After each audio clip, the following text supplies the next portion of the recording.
Hey there, this is Mr. Articulate. Thanks for clicking on this video.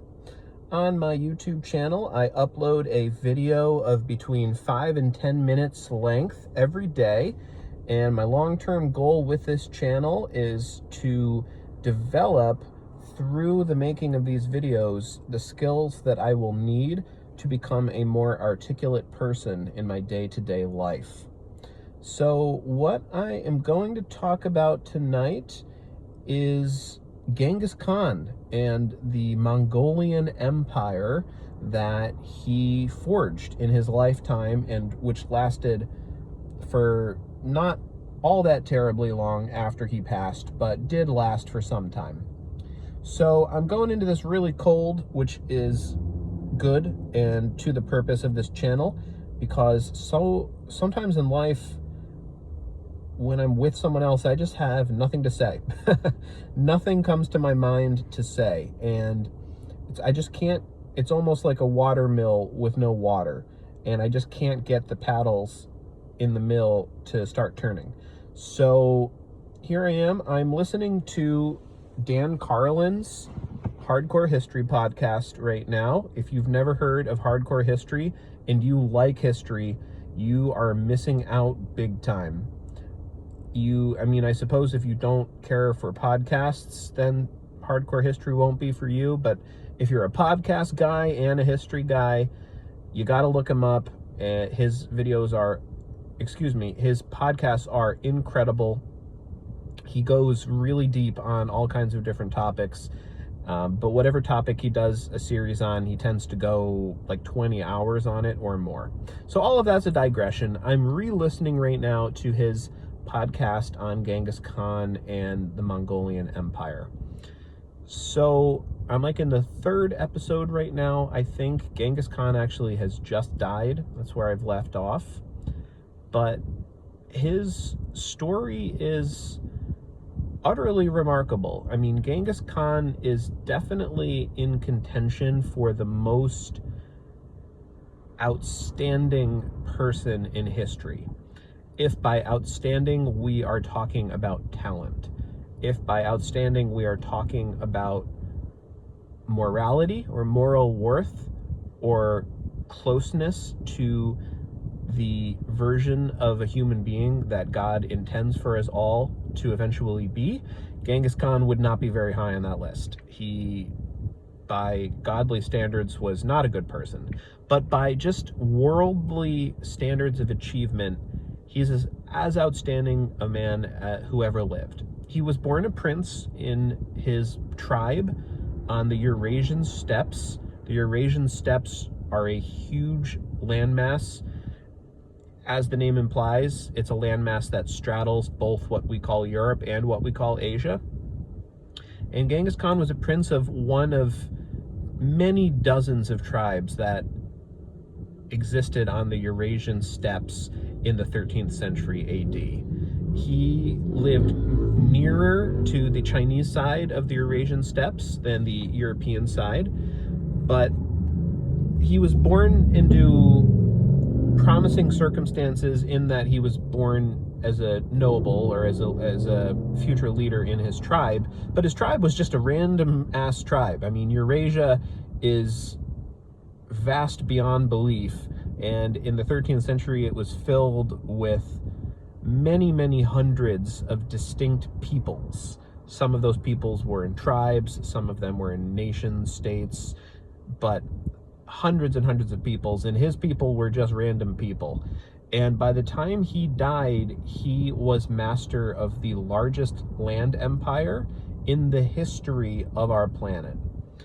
And he did that first by becoming the leader of his tribe, which was not a given.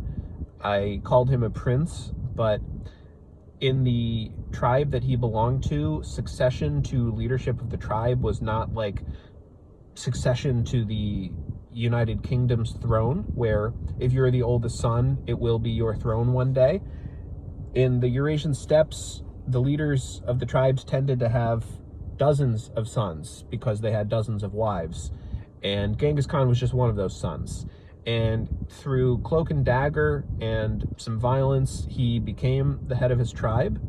And then he cleaned the clock of the tribe next door and subjugated them, and then cleaned the clock of the next tribe after that, and so on, until he united all of the tribes on the Eurasian steppes, which I don't believe had ever been done before.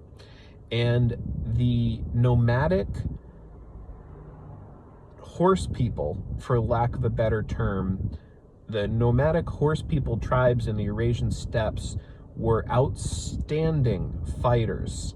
They all rode horses. The armies of the Mongols were basically just vast forces of cavalry. They didn't have infantry.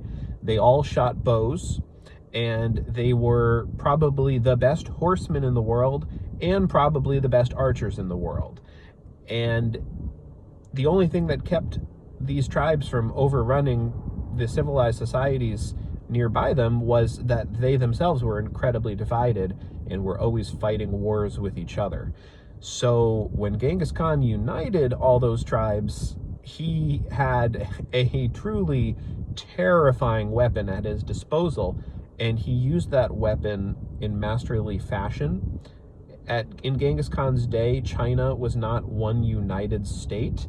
The people of China throughout history, going back a couple thousand years, have cyclically gone through periods where they were pretty much all united, and then periods where China was divided into several competing kingdoms.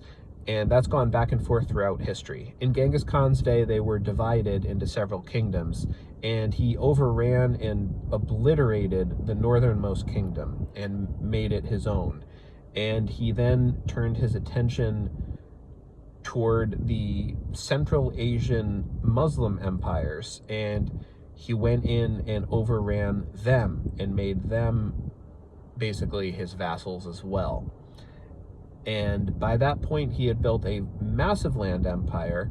He also introduced sedentary civilization style bureaucracy to his empire, which is something that throughout history to that point had not been done by previous Eurasian steppe conquerors. There had been plenty, never any as successful as Genghis Khan, but there had been plenty of times that tribes or tribal confederacies emerged either west into Europe or east into East Asia from the steppes, and they ransacked and took over the civilized societies they ran into.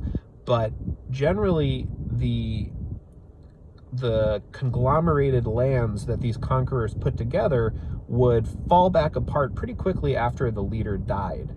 But Genghis Khan implemented a sedentary civilization style bureaucracy that actually managed to keep the Mongolian Empire together for quite a while after he died. And in that time, his successors added more and more lands to the empire. So I said at the beginning of this video that Genghis Khan, by the time he died, ruled the largest land empire ever. I don't actually know if that's true. I do know that the Mongol Empire at its height was the largest land empire ever. But I also know that at the time of the Great Khan's passing, their conquering was not yet done. But at any rate, that's about all I've got here. If I'm going to critique myself here, I didn't really get anywhere with this video. I did my little introduction that I always do, which is fine. And then I introduced my topic. I did a digression that went on for quite a while about the Hardcore History podcast. And then when I actually got to the meat of it, I just sort of said where Genghis Khan started and where he ended. And I repeated myself a few times along the way, and that was all I did. So ideally, I would have gotten into that stating of where he started and where he ended much sooner. I wouldn't have done the digression on the Hardcore History podcast. And then having stated that first thing, I would have developed it. I would have found a way to bring this speech of mine from that place toward somewhere new and come to some kind of conclusion where I wasn't simply restating the introduction. So that's the type of thing I'm looking to get better at in this channel. And then, we'll see. We'll see how I can keep improving on that. But that's the goal, and that is where I'm going to leave this video. So if you're still with me at this point, thanks a lot. I appreciate it. I will be back tomorrow night with my next video, and I hope that you, wherever you are, whenever you are, have a great rest of your day or your night.